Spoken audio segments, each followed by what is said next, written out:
severe damage and destruction.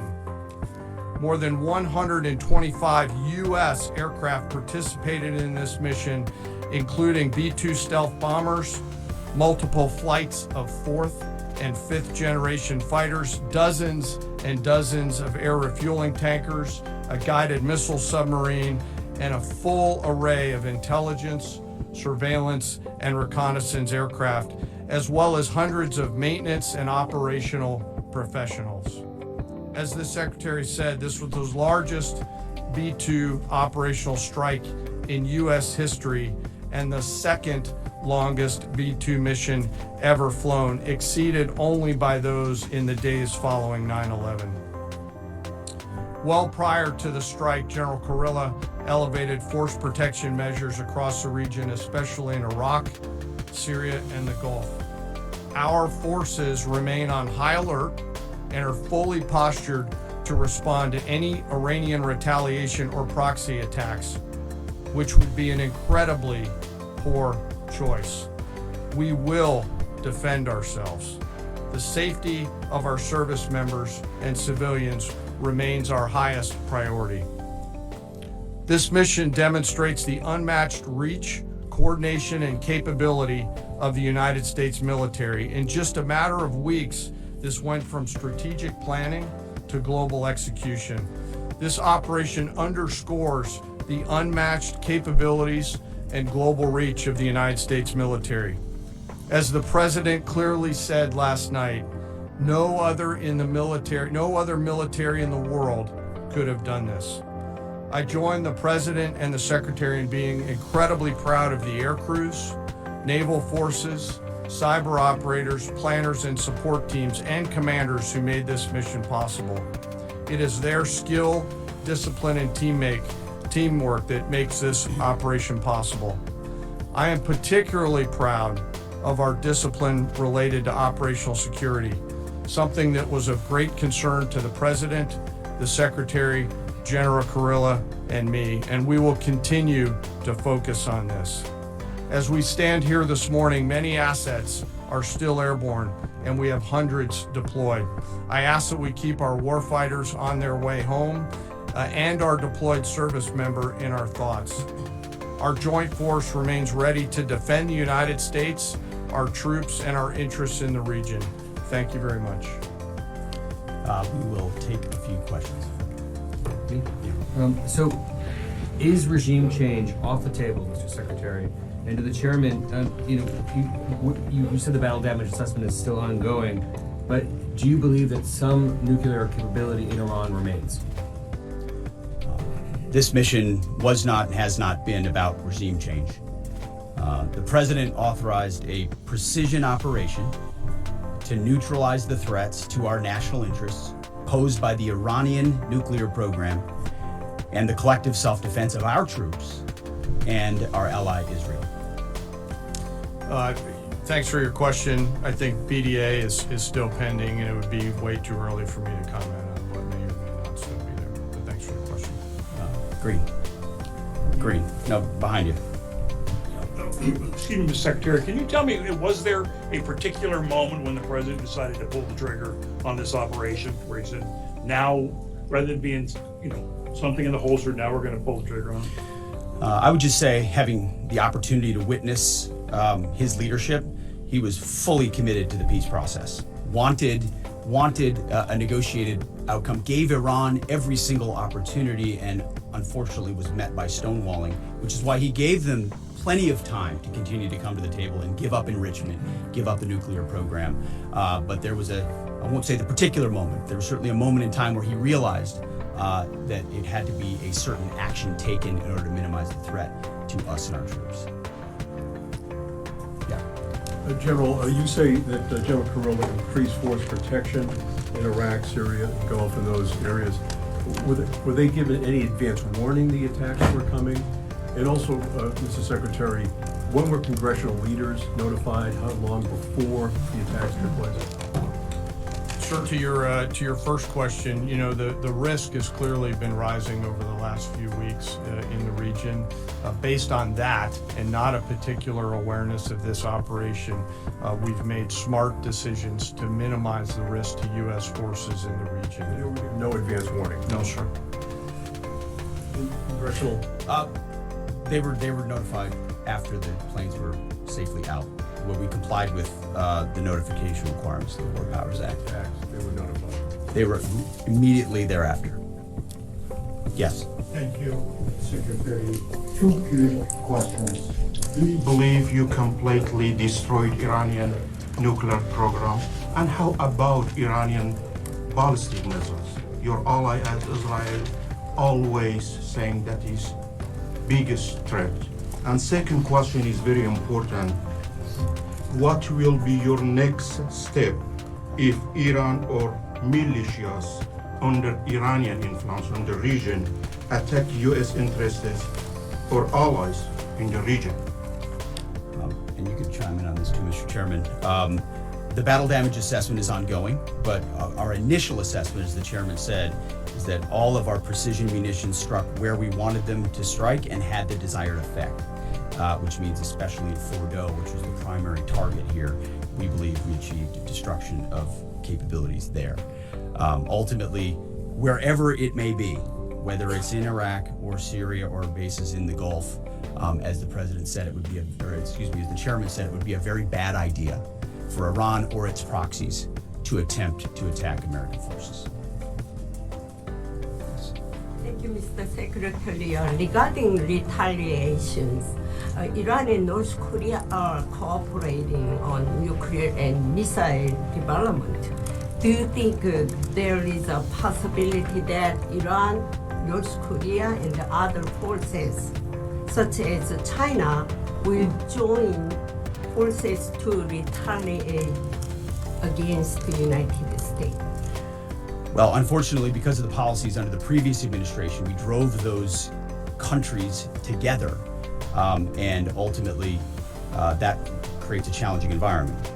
For this particular operation, the focus is on Iran and Iranian nuclear capabilities. That's our focus here, is to not just say that they can't have, but President Trump has said from over 20 years, frankly, Iran cannot have a nuclear weapon. And ultimately, he decided this is the moment, given their stonewalling, when direct military action had to be taken to prevent that from happening. Yes.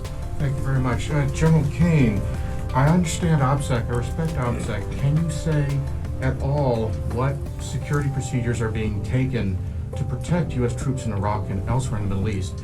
And Secretary Hegseth, as a global war on terrorism veteran, what do you say to veterans who may be concerned the U.S. is getting into another open-ended war in the Middle East over weapons of mass destruction?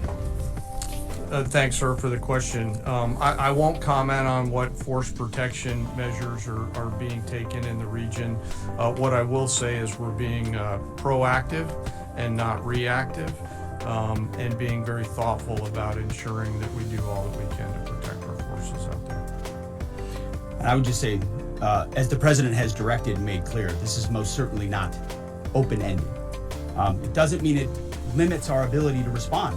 We will respond if necessary. The most powerful military in the world is postured and prepared to defend our people.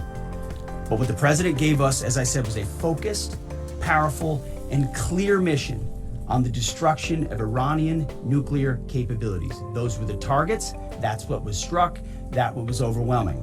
That's what was overwhelming. That's what the Iranian regime needs to understand, as the president put out last night. He wants peace. There needs to be a negotiated settlement here. We ultimately demonstrated that Iran cannot have a nuclear capability. That is a very clear mission set on this operation. Yes, hold on. Yes, right there. Thank you, Mr. Secretary. Question for the Secretary and the Chairman.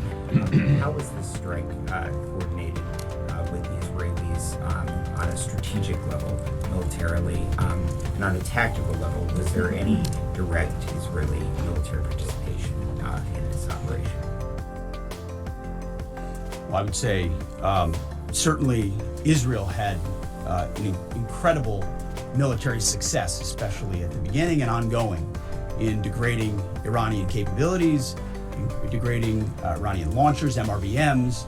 It's been incredible to watch what our ally Israel has been able to do. And there certainly have been conversations. I mean, General Kurilla at CENTCOM has worked closely in the defense of Israel for many years. And part of this operation was the defense of Israel and the ongoing defense of Israel. But as it pertains to this strike, this was U.S. operated and U.S. led.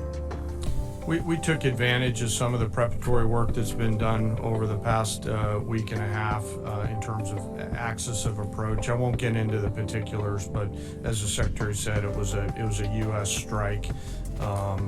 We made sure we were not in the same piece of airspace and sky.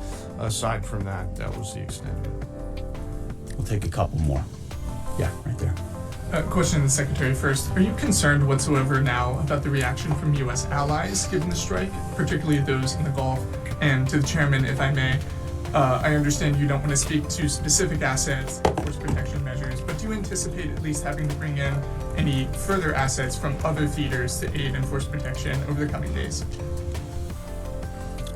We certainly understand the challenges of allies in the region, and we have been respectful and in working in collaboration with them as it pertains to basing and sensitivities there.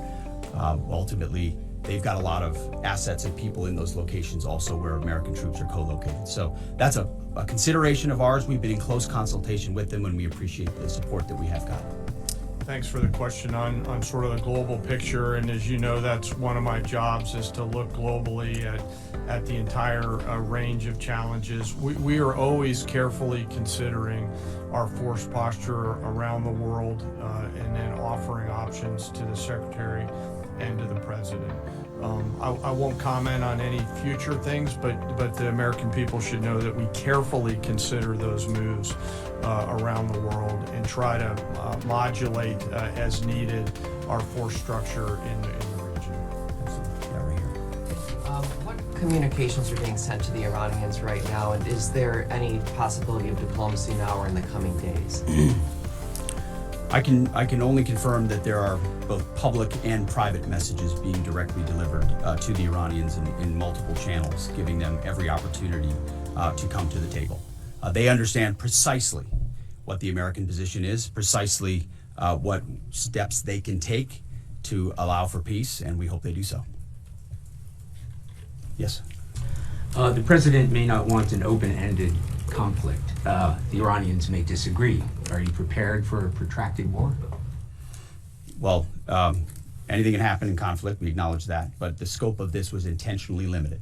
That's the message that we're sending. With the capabilities of the American military, nearly unlimited. So Iran, in that sense, has a choice. But we've made it very clear to them, this is nuclear sites, this is nuclear capabilities, this is the line that the president set, and we set that back. Now is the time to come forward for peace, but I think one of the takeaways from this as well is the unprecedented level of ongoing cooperation. I can't speak highly enough of the chairman and his staff and General Kurilla in CENTCOM, what they've done to look around the corner, to pre-position, to understand how an operation like this comes together.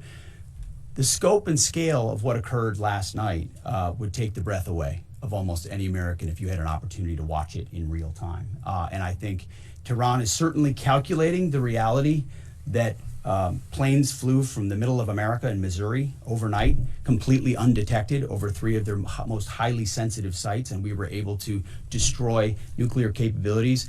And our boys in those bombers are on their way home right now. We believe that'll have a clear psychological impact on how they view the future, and we certainly hope they take the path of negotiated peace. But I could not be more proud of how this building operated, of the precision, the sensitivity, and the professionalism of the troops involved in this effort. I will take one more. We'll take one more question. Yes, right there. Thank you, Mr. Secretary. Concerning the justification for these strikes, in March, the Office of the Director of National Intelligence released their threat assessment, concluding, quote, Iran is not building a nuclear weapon, and Khomeini has not authorized the nuclear programs he suspended in 2003, unquote. So what new intelligence does the U.S. have since then that the Iranians have changed their position on nuclear weapons And does this new intelligence come from U.S. sources and methods, or are we getting this information from other countries? Well, I would just simply say that the president's made it very clear. He's looked at all of this, all of the intelligence, all of the information, and come to the conclusion that the Iranian nuclear program is a threat, and was willing to take this precision operation to neutralize that threat in order to advance American national interests, reduce the Iranian nuclear program, and obviously collective self-defense of ourselves and our allies. So he looked at all of it, understood the nature of the threat, and took bold action I think the American people would expect in a commander-in-chief. That's all we've got. Thank you very much. Appreciate it. Mr. Chairman.